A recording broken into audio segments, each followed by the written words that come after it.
So now that we mentioned everything that you need to know about the diet, it's time to discuss the supplements.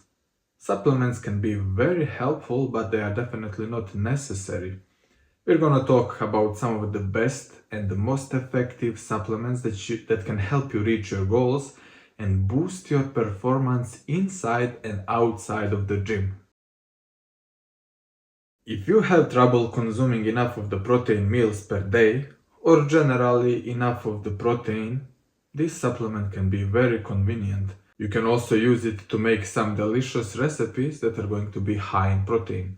So it can make dieting much easier, but it's definitely not necessary. Either one of these will work.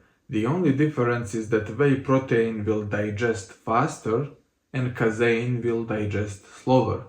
That's why it makes sense to consume whey sometime close to your workout, and casein is best to consume at night before sleep or during the busy hours at work, something like that. With creatine, you will retain more water inside of the muscle, which will make it look much fuller. It can improve your performance in the gym. It can improve your cognitive capabilities. It works really great. There are a bunch of different types of creatine out there.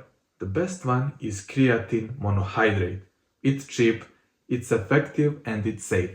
Regarding the dosages, you can supplement 5 to 10 grams per day. Now keep in mind that if you are prone to hair loss, creatine will most likely speed up the process of balding. This is definitely something to consider in case your hair is important to you. For me, this is a deal breaker because when I'm on creatine, I can gain huge amounts of muscle, like I'm an ultra responder, but my hair also starts falling off like crazy. I would go bald pretty quickly, and this is just not something that I would be willing to accept. So just so you know, as a warning, this is in fact a real thing, and you will go bald with creatine much quicker if you are prone to hair loss. Anyways, most of the guys won't see any difference. It's just us with the shittiest hair genetics that are going to see these negative side effects. Most guys are going to be fine.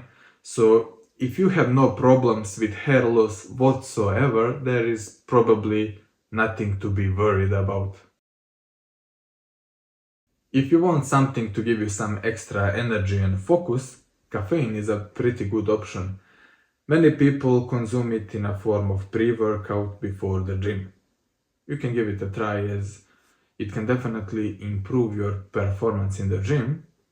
Other ways to ingest it is through coffee, yerba mate, guayaza tea. These options are pretty good, especially if you're looking to reduce your appetite. Caffeine can also increase your energy and focus, which will help you burn some extra calories since you're going to be more active during the day. Keep in mind that your daily caffeine consumption shouldn't exceed more than 400 milligrams per day, and I suggest you avoid drinking it at least 8 to 10 hours prior to sleep, as it can definitely reduce the quality of your sleep, and sleep is one of the most important factors regarding your health, your performance, and the ability to build muscle and lose weight. We've talked a lot about the macronutrients. These are the nutrients that our bodies need in large amounts in order to function normally. But there's also a bunch of nutrients that our bodies need in a very small amounts. These are called the micronutrients.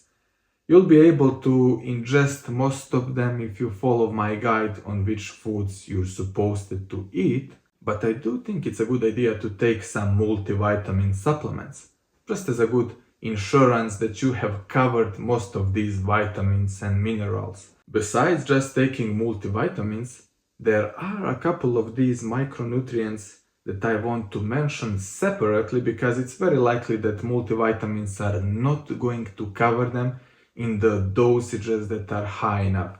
The first one is vitamin D.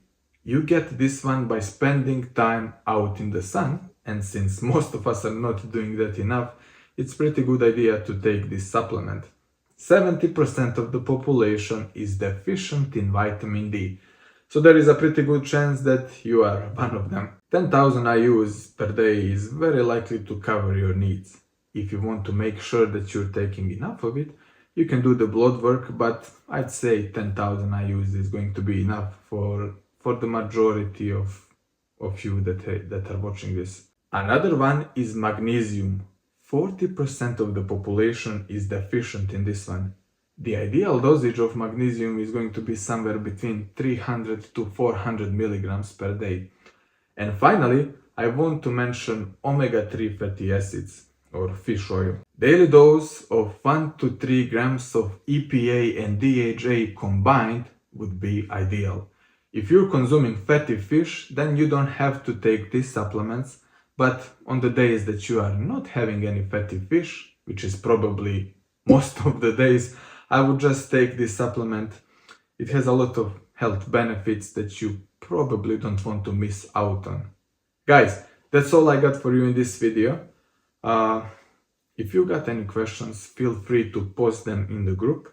And as always, let's make some gains.